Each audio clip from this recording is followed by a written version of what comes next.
সবসময় আমাকে হিংসা করে তো, আমি একটু বেশি সুন্দর। হ্যাঁ, আমার সত্যি ভালোবেসে বিয়ে করছে।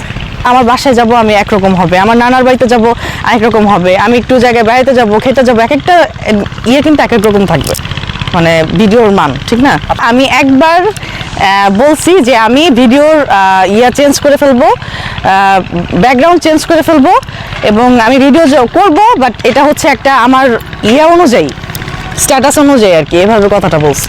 আমি ভিডিও জগৎ থেকে চলে যাবো বললে আমি চলে যেতাম। হ্যাঁ, আমি বানাই তো, এক এক সময় এক এক রকম বানানো হয়। কন্টেন্ট ক্রিয়েটাররা যারা আছে তারা কি সবসময় একই লোগোতে কন্টেন্ট করতে পারবে? বলেন আপনি।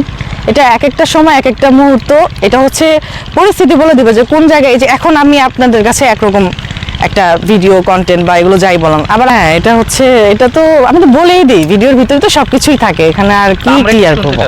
হ্যাঁ, ক্লিয়ারই তো এটা। আমি ভিডিওর ভিতরে সবসময় দেখাচ্ছি আমরা খাইতেছি, ঘুমাইতেছি, রান্না করতেছি, ভিডিও করতেছি, বেড়াতে যাইতেছি, কেনাকাটা করতেছি। যে গতকালকে পার্লারে একটা সেজে গুজে আসলাম, একটা আমাদের বাসায় একটা অনুষ্ঠান ছিল। হচ্ছে ভালো লাগে যে মানে আমি তো একা একা থাকতাম, সেখানে আমার একজন সাথী হইলো, ভালো লাগলো। আমার লাইফে কোনো অপূর্ণতা নাই, আমার লাইফে সবই পূর্ণতা, সব কিছু আলহামদুলিল্লাহ। আমার লাইফে শুধু পূর্ণতা আর পূর্ণতা, অপূর্ণতা বলতে কিছু নাই। আমি প্রথম।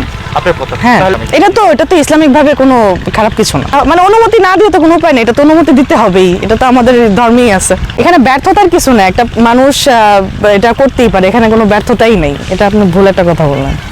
হ্যাঁ, ভালোবেসে বিয়ে করছে, আমি না।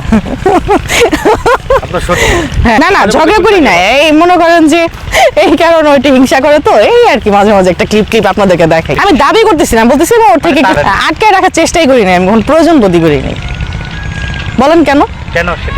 কারণ আমার প্রয়োজন বোধ হয় না যে একটা পুরুষকে আমার আটকে রাখতে হবে। যে পুরুষ আটকে থাকবে সে এমনি আটকে থাকবে, তাকে আবার কি আটকে রাখবো? আমি তো চাইছি ছাইরা দিতে একবারে, মানে ছাড়া পাখির মতো উড়া যাক, কিন্তু যায় না, আরেকজন নিয়ে আসছে। নারীরা আসলে, আমি কি আমারটা বলবো? আমি বলবো হচ্ছে বিশ্বাস একটা মেয়েকে আটকায় রাখা যায়।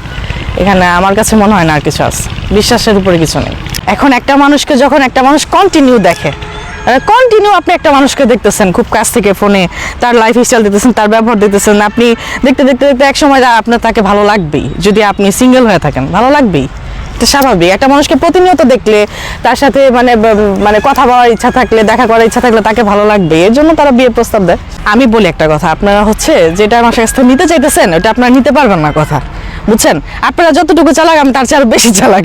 আপনারা একটা এমন প্রশ্ন করবেন, এটার আমার কাছে ভালো অ্যান্সার আছে, কারণ মানে পথ তো শুধু একদিকে খোলা থাকে না, পথ থাকে চতুর্দিকে, বুঝছেন? আপনি যে বললেন আপনি কি কন্টেন্ট দিতেছে, আমি তো আপনাকে ফার্স্টেই বললাম যে একটা মানুষকে যখন খুব কাছে থেকে দেখে, তাকে বিচার করা যায় যে না মানুষটা এরকম, মানুষটা ওরকম, তখন তার প্রতি এমনিতেই একটা মানুষের দুর্বলতা চলে আসে।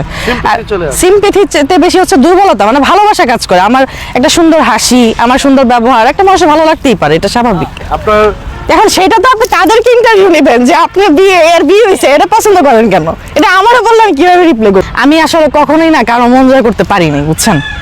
আমার লাইফে আমি কখনো কারো মন জয় করতে পারিনি। কারণ কেন, আমার হচ্ছে এরকম যে আমি কাউকে মন জয় করে চলতে চাই না। কিন্তু এইটাই মনে হয় ছেলেদের আর কি অ্যাট্রাকশন করে, মানে ইনবক্সে এত পরিমাণ মেসেজ আসে কিন্তু কেউ কখনো রিপ্লাই পায় না।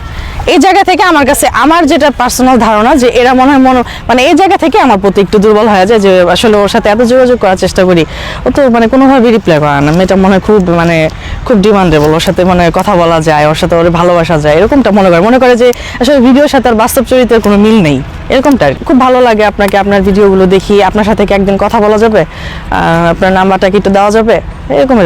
ফার্স্ট টাইম আলোচনায় আসছি হচ্ছে টিকটক দিয়ে। তখন হচ্ছে আমি আরো মোটামুটি 4 বছর আগে থেকে আমি টিকটক করি মোটামুটি।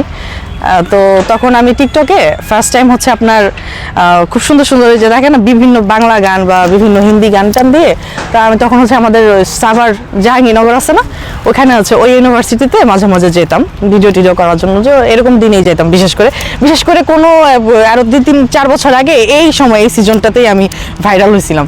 তো ওই একদিন গেছিলাম হচ্ছে আপনার ভর্তা ভাত খাওয়ার জন্য জাহাঙ্গীরনগরে। তো যাওয়ার পরে ওখানে দেখা গেল যে আমার কিছু ভিডিও খুব ভাইরাল হয়ে গেল, খুব সুন্দর গানের সাথে। একটা সুন্দর পার্টি গাউন ছিল। তো ওই দিন থেকেই আমার ভিডিওগুলো ফর ইউতে বেশি যায়, আর আমি খুব রাতারাতি ভাইরাল হয়েছে।